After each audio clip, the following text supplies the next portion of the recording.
Well, everyone, we're finally past the G1 SuperCard and finally nearing the road to final episode of the wrestling weekend. So the G1 SuperCard finally happened, and apologize for the lighting.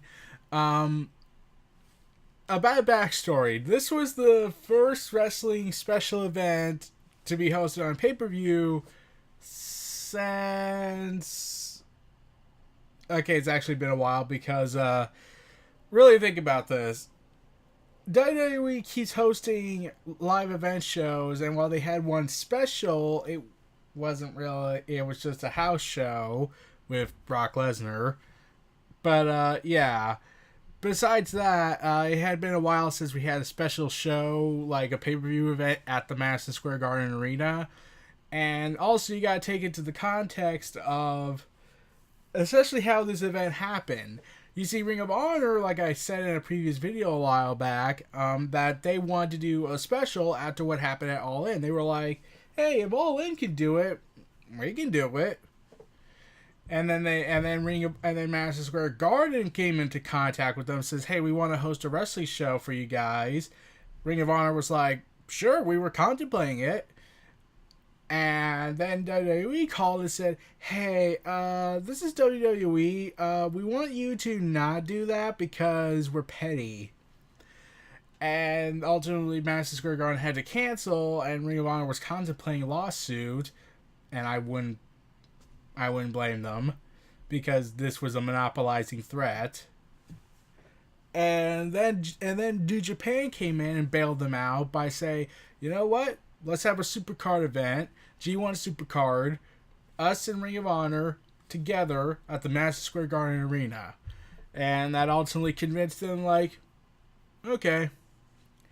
And there were some tentative plans going into this, like originally the main event was supposed to be Kenny Omega versus Kazuchika Okada for the IWGP Heavyweight Championship, but then he left and went to All Elite Wrestling, and now they don't know if they should side with Ring of Honor or AEW because their partnerships is in flux.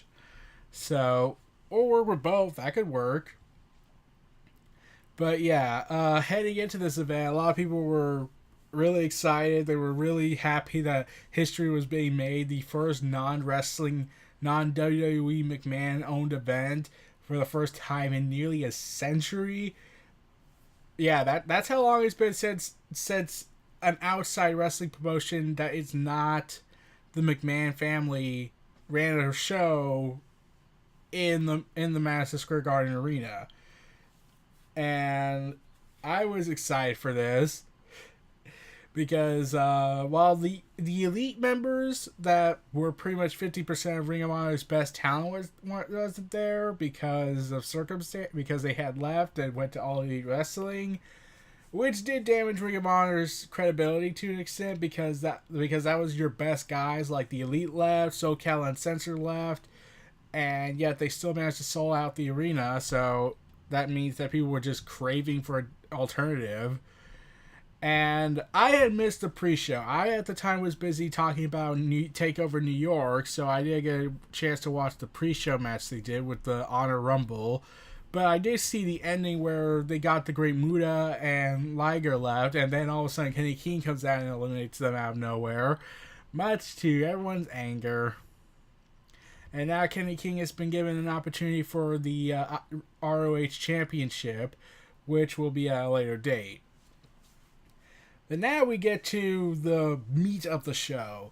The opening match, they said, okay, we need an opening match. It's going to excite people and whatnot. And they decided, okay, the Ring of Honor TV champion, Jeff Cobb, is going to take on IWGP Never Openweight champion, Will Ospreay. And I was like, well, it's Will Ospreay, so that's going to be guaranteed good. And I never seen Jeff Cobb. Like I said, there's a lot of people on this show that I don't know, except for small snippets. But like Will Ospreay is one guy I know, and Jeff Cobb really impressed me tonight. Hanging like a guy his size, taking on this high flying, high adrenaline pumping Will Ospreay, who's known for all these crazy stunts he likes to pull, and nearly paralyzing his neck in the process. We will never get into because Oh boy. That was a year ago. So the show eventually goes ahead and has this match showcasing, and this was a good opening matchup. I was I was excited to see how far this match was going to go, and Osprey was awesome as always. Jeff Cobb impressed me, and then I get this. Then we get this ending where Jeff Cobb defeats Osprey, and I can understand to an extent why he dropped the title, because at the time there was reports going around that Osprey was gearing up for a big push in the heavyweight division to move up in the. And plus, this might be one of the last few matches he does where he's, Will Ospreay, because he is reportedly rumored to be preparing to tone down his wrestling style so he could not kill himself in order to fit in with the heavyweight division, since he's going to be given an opportunity to compete for the IWGP Heavyweight Championship eventually. So that's going to say something. So now Jeff Cobb is the Ring of Honor TV and IWGP Never Openweight Champion, and let's see how that run goes, being a double champion and all that. And that was a great way to open the show. Like, you got Will Ospreay opening the show with Jeff Cobb, and a lot of people were apparently excited to see that match. So I say that was a good idea to open the show with. Then we get to Rush versus Dalton Castle. That match lasted 15 seconds, and Rush beats him within 19 seconds. Yeah. And Dalton Castle attacks the boys, his buddies, his bros, and lays them out, highlighting that he's officially turned to the dark side. Also, I don't know why, but for some reason I kept thinking he looked kind of like AJ Styles. If his face structure was a bit different, then he would look like AJ Styles. And Juice Robinson has been laid out backstage, most likely by Bully Ray. And then we get to this Women of Honor title match. Maya, I don't know, I can't pronounce that. And, Mayu versus Kelly Klein. And this is the moment where this is the moment during the show where everything kind of went to hell, because not the show itself, what happened during the show. I want to be the one that says this. I seriously hope that guy, the MMA amateur fighter that is going to be locked away for a long time following his assault on Bret Hart, because after that, everyone's enthusiasm for the show kind of went out of the window, because like everyone was more freaking out, like, oh my god, is Bret Hart all right? Like, seriously, what happened? Because at the Hall of Fame induction ceremony, Bret Hart was giving a speech talking about Jim Anvil, the Neidhart, and then some insane madman decides to go ahead and tackle Bret Hart, leading to Dash Wilder punching him square in the face, and Travis Bro, Ronda Rousey's husband, to lay some shots in.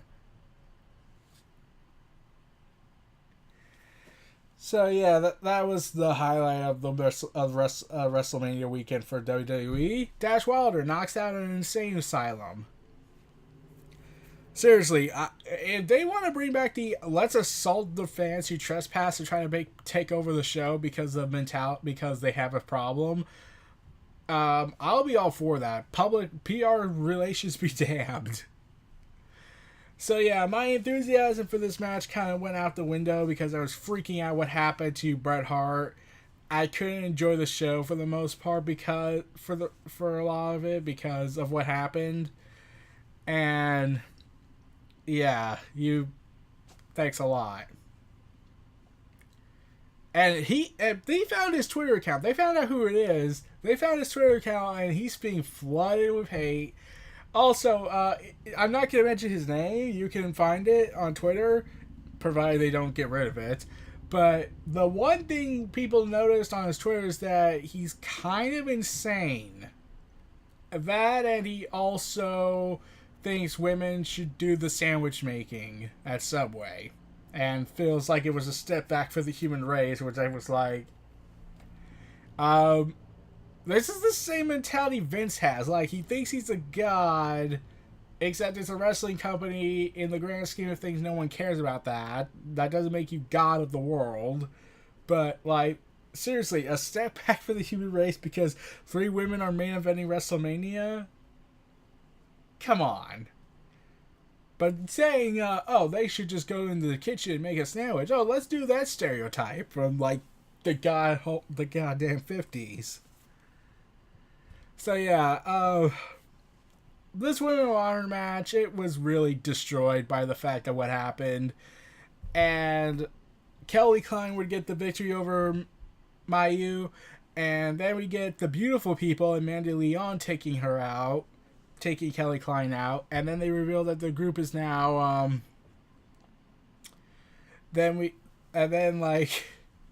show grinded to, then, like, now they're called the Allure. So now these 3 women are teaming up against Jenny Rose and Stella Gray and Kelly Klein. So that's going to be interesting where they go from here. I'm probably not going to be around to watch it because I don't watch Ring of Honor that much.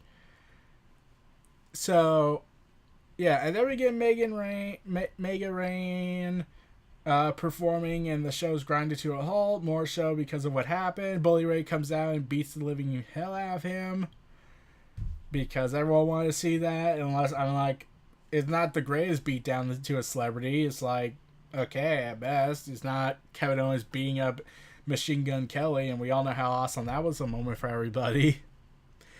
Then we get this big New York street fight between Bully Ray and Juice Robinson. However, this was canceled because Juice Robinson was laid out backstage.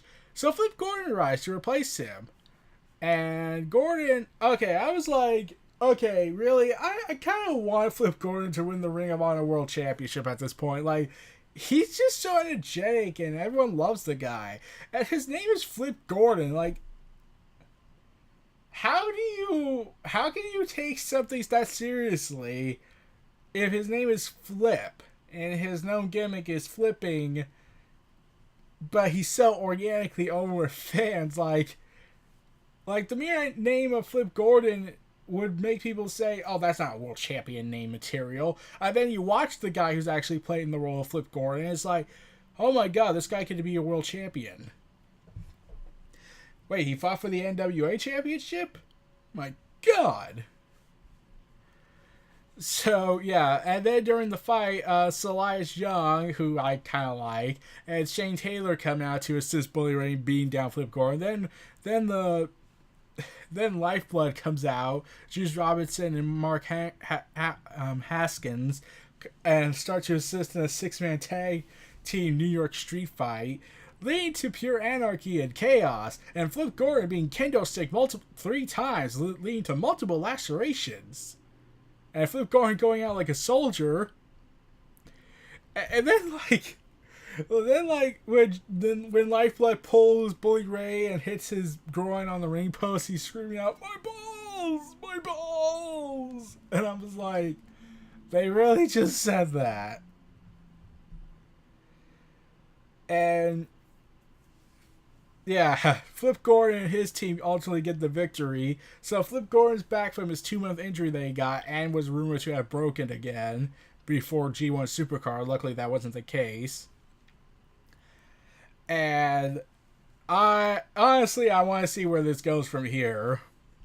So that's going to be pretty fun to see where Flip Gordon goes.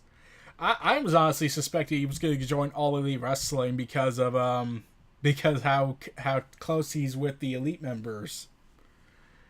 Now we get to the IWGP Junior Heavyweight Championship match between Taiji Ishimori, Dragon Lee, and Bandito. You know, the guy everyone thought was Neville underneath the mask, even though that made next to no sense because they never did a reveal, so that couldn't be the case. I seriously laughed at that.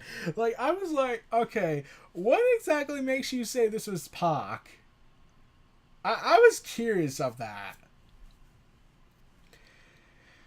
So, just because I never heard of Bandito, it's like, how would that be Pac? Like, because of the ears they kept saying or the hair. Like, okay, that's not really evidence. That's just coincidence and circumstantial. But moving on. Yeah, the IW Junior Heavyweight Championship. That match was freaking awesome. Sadly, it was too short for me. Too short, but like it was high energy, high impact, high flying all around, and I wasn't happy at the fact that it was so short. Like, I really would have gone there for 15 minutes. But considering they were on a time limit on the show and not WWE time limit, where they could go for an hour extra, they had to cut corners on that. But yeah, Dragon Lee had defeated Bandito and the champion to win Taji, to win the IW Junior Heavyweight Championship. And it's going to be interesting where they go from here on that. But Bandito's really kind of the guy I was rooting for, if for no other reason because I saw his performance at All In. So let's see how that goes from here. And yeah, he reportedly was given offers from both WWE and All Elite Wrestling months prior to the company's announcement. So clearly, All In was being monitored by WWE. Probably not Vince, because Vince hates anything that's different from him. So, like, Triple H was probably like, okay, I'm going to watch All In. Do you want to... Let's see how this goes. I see a lot of good talent here. We could probably make something out of these guys and gals. And then All Elite Wrestling was like, hey, we had some great performers here. Let's go get them. And they managed to get several of them, and even took one of Impact's top stars that had to do a murder angle in the most over-the-top fashion. I am still trying to process that. So we get this Four Corners Tag Team Survival match between IWGP Champions Gorillas of Destiny, Guerrilla Tactics, the ROH Tag Team Champions Villain Enterprise, PCO and Brody King, the Briscoes, and Sound of and Evil of Los Ingobernables. And yeah, this match also got heavily ruined. You see, what happened near the end of the match was, and now it's being said this was a work, even though everything indicated it wasn't.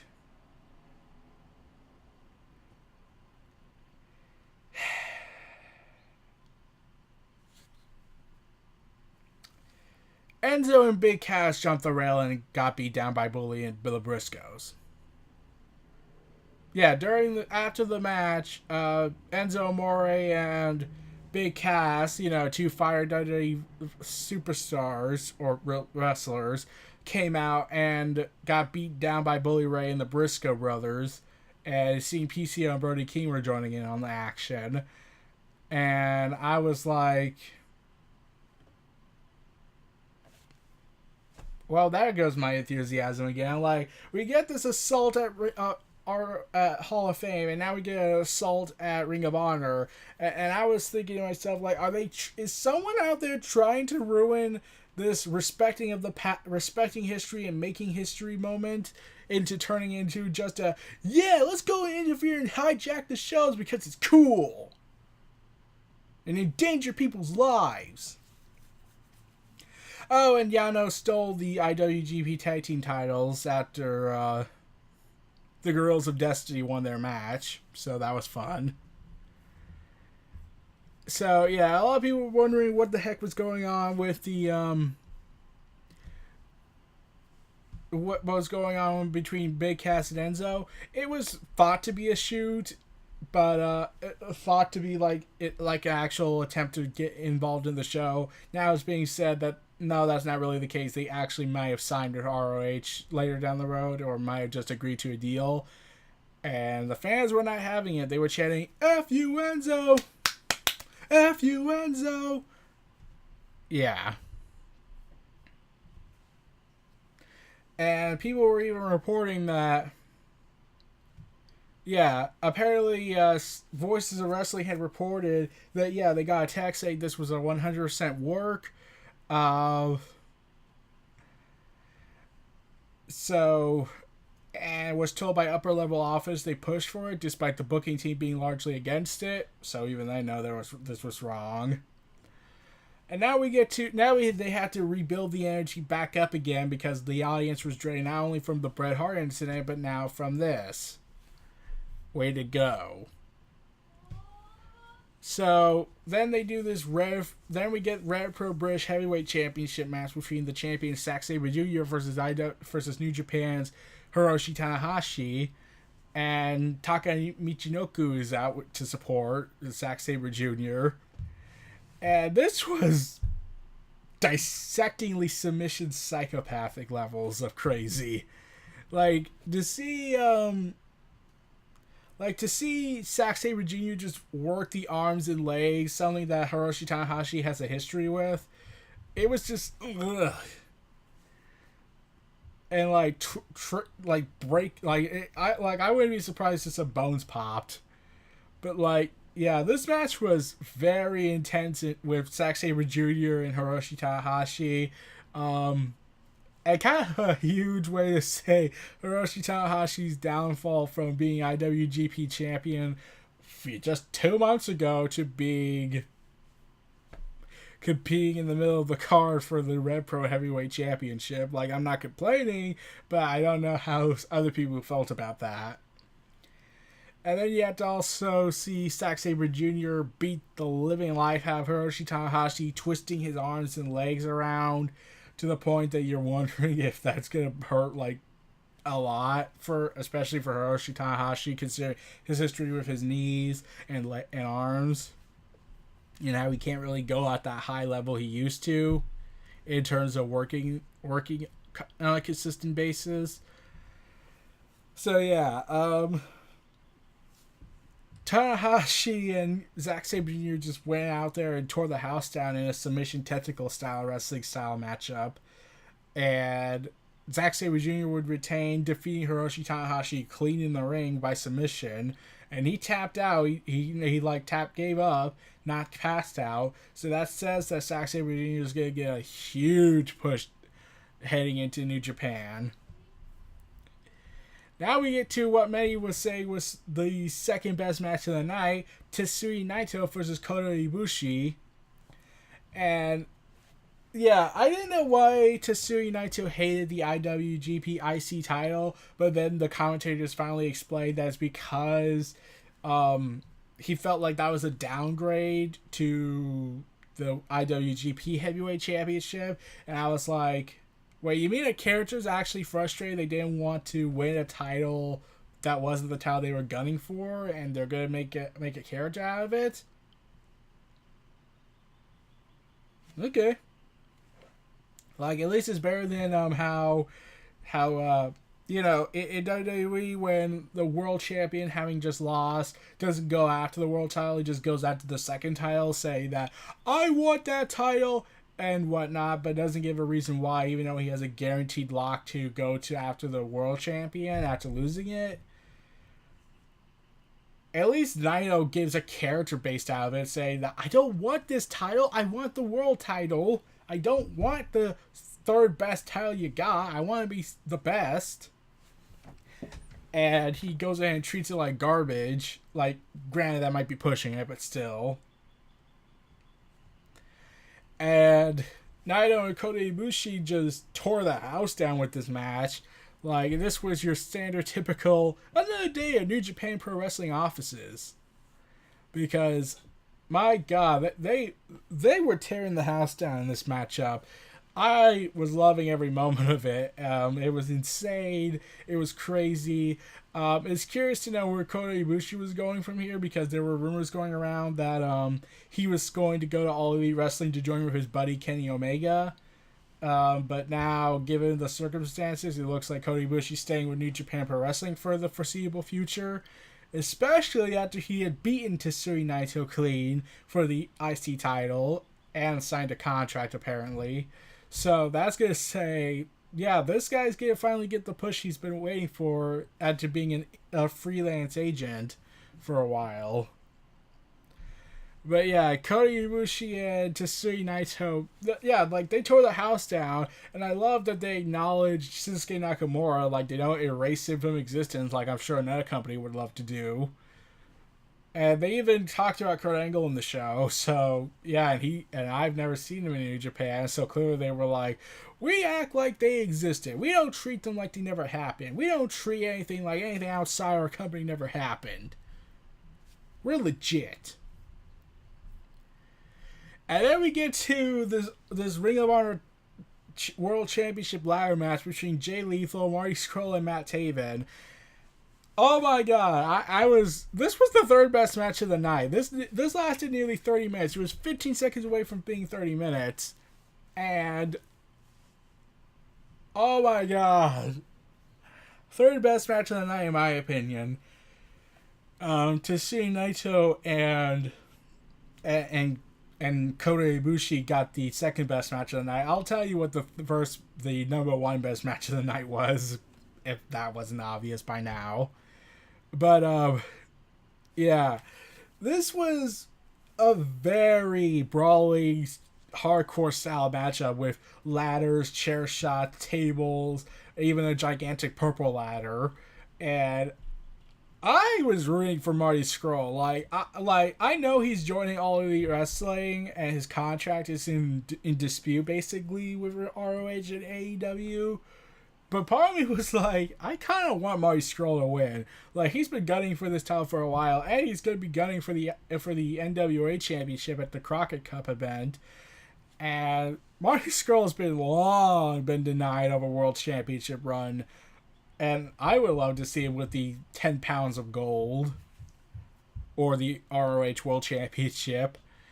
In fact, it's rumored that Marty Scurll might be Cody Rhodes' opponent at Double or Nothing, so that should say something. And yeah, and then during the match, Scurll makes an X symbol with the ladders and suplex Taven, and Matt Taven suplexed onto it.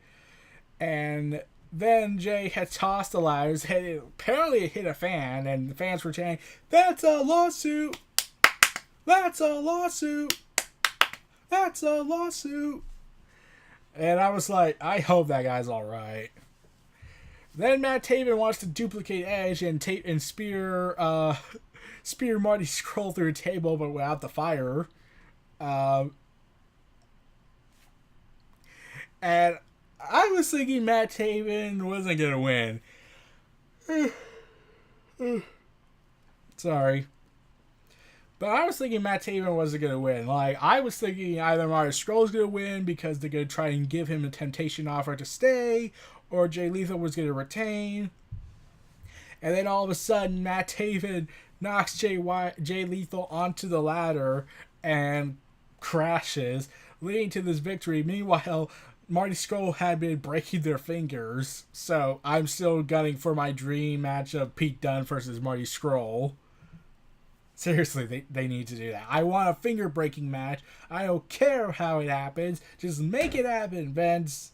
Put your ego aside and just make it happen. So, yeah, Matt Taven shocked everybody by winning the Ring of Honor World Championship, and hijinks ensued. But, yeah. Now we get to the best match of the night. Jay White versus Kazuchika Okada for the IWGP Heavyweight Championship of the World. And I felt like this was the match that deserved to main event, especially since New Japan bailed ROH out of not getting the MSG deal that they stopped. But yeah, this was Jay White's best match to date. Like, yeah, and especially given the context of their storyline, that makes it all the more better of this matchup, because really think about it. You have this year-long super powerful storyline, Jay White's ascension, and Kazuchika Okada's redemption storyline he's going through after he lost to Kenny Omega. And you get the recipe and how these two connect it finally makes. Sorry, I pretty much have woken up like 2 to 3 hours ago, but like, yeah, Jay White and Kazuchika Okada storylines connecting. It makes the perfect marriage here. And Jay White is very hated by fans right now in the crowd. Like this was mostly hardcore fans, I think. 20,000 hardcore fans, most of it being hardcore fans in my opinion, and they're booing the heel and cheering for the face, something that's kind of a lost art nowadays for a lot of people, unless you're Tommaso Ciampa or Daniel Bryan because you're spewing facts that they don't want to hear in an aggressive manner. But yeah, they just went out there and said, like, I'm pretty sure Jay White was secretly like a kid in a candy store and all giddy inside, like, oh my god, not only am I main eventing the show, I'm the world champion of New Japan Pro Wrestling, and I'm main eventing at the Madison Square Garden Arena with one of the greatest of all time. Oh my god. Yeah, if I was Jay White, I probably would have a hard time containing my excitement knowing that I'm main eventing one of the most prestigious arenas of all time with one of the greatest of all time, and I'm the champion heading in. So yeah, it was a slobber knocker, as the best way to describe it. You had all this storytelling going on, Guido's portrayal of Okada, Jay White's ascension, and Okada's redemption going on with this. And there were tons of times I thought Jay White was gonna win with the ending, but and I loved how New Japan was like, we gotta give the title back to Okada because, well, Okada's has this redemption arc going for him, and they need to do it. But they also need to make Jay White look incredibly strong, so they decided to have him kick out of the Rainmaker, something that's a rarity. Like only probably a select few kicked out of it, and one of them was Kenny Omega, so that should say something. And commentary had to bring up that no one has ever kicked out of Blade Runner, and I was like, wait, no one's ever kicked out of that, which means Kenny Omega never kicked out of it, and he's considered one of the elite. So yeah, that should say something. And the only reason Jay White didn't win was because they were so exhausted working a 32-minute matchup. And I love the pacing of this match. Like, they go for fast aggressiveness, and then the energy starts to leave them, and they start to slow, like, and like, like the stamina was getting at was quickly leaving them near the end of the show, and this was. Yeah, Rainmaker Okada versus Switchblade Jay White. That was the main event show stealer. Like this could main event WrestleMania if Vince didn't have his head up so far up his own you know where. And to see that this match was the masterpiece it needed to be, if Okada's gonna win this match, then Jay White has to go out strong. And sure enough, it took how many Rainmakers to win and 2 Tombstone Pile Drivers? Like, it took like 3 to 4 Rainmakers to finally put him away and 2 Tombstone Pile Drivers. That should say how hard it was for Jay White to go down. And Okada would get the victory for completing his redemption arc and finally gain the victory over Jay White, something that's never happened to him. 3rd time's the charm, apparently. And the show quickly comes to an end without Okada doing a big speech like they usually do with New Japan stuff, because they ran out of time. So yeah. So Ring of Honor and New Japan Pro Wrestling G1 SuperCard, it was actually a pretty amazing show, and I love that they got to finally get their dream show to do it at Madison Square Garden. But Ring of Honor's side of everything kind of was weak because really they could really had just done 3 to 4 matches at best, and New Japan could have taken the rest because ROH kind of have lost a lot of its momentum because Cody Rhodes left, the Young Bucks left, SoCal Uncensored left, Hangman Page left.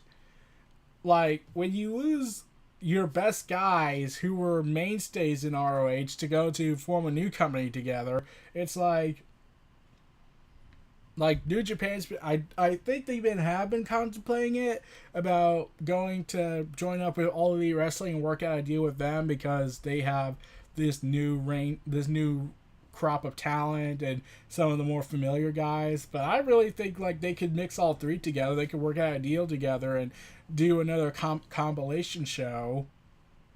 Heck, get Impact on board. I'll love it.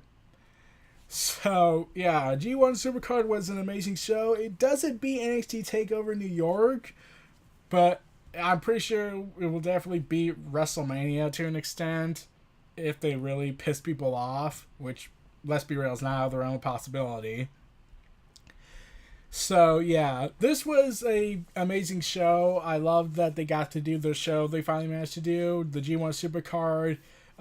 Some matches are recommended, like the main event, Will Ospreay versus Jeff Cobbs, the ladder match, and the Zack Sabre Jr. versus Hiroshi Tanahashi match, with probably the New York Street Fight as a recommendation to the hardcore enthusiasts. So those were my thoughts on the G1 SuperCard. This was Neo Reality Entertainment. Feel free to like, comment, subscribe, and donate to for more. And as for WrestleMania, I'm not talking about the entire show because that would be too exhausting for me. So instead, I'll just talk about the select best matches. So I'll see you soon.